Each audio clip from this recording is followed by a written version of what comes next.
Hi everybody, it's FIBO Group and you're watching to the Market Watch review. The equity markets in Asia Pacific are smaller than those in Europe.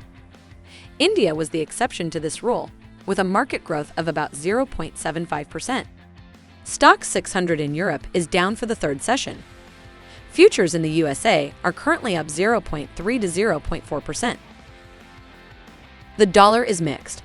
In an unusual twist of events, however, the weakening yen, which has recovered about 0.5%, is the strongest major currency. The euro is near $1.0715, just ahead of the ECB meeting outcome. The gold market is quiet, with a few dollars between $1,850 and $1,850. July WTI trades in a narrow range near yesterday's highs. Asian Pacific market. Two developments in China are worth noting.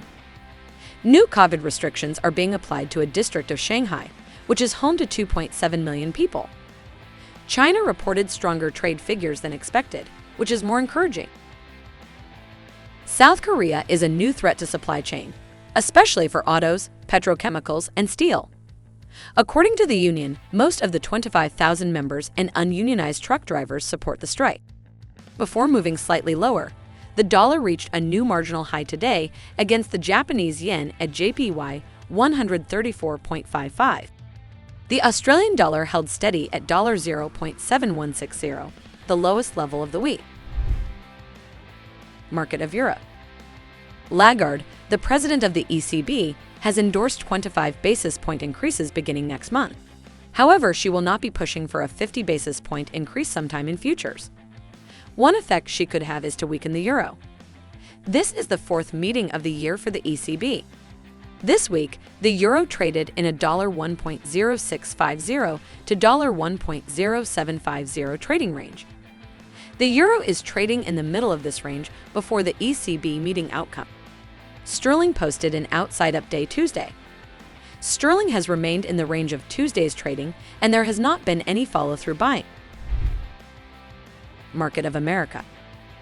The U.S. releases weekly jobless claims figures and first quarter household net worth today, ahead of tomorrow's May CPI.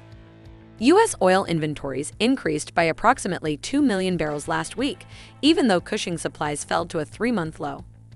More pressing is gasoline. The most pressing issue is gasoline. Inventories fell for 10 consecutive weeks amid rising demand, which reached 9 million barrels per day, and fell below 220 million barrels.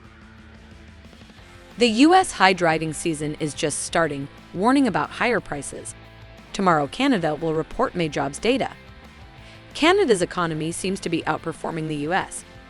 The U.S. dollar settled close to its highest levels and was at CAD 1.2580 during early European activity.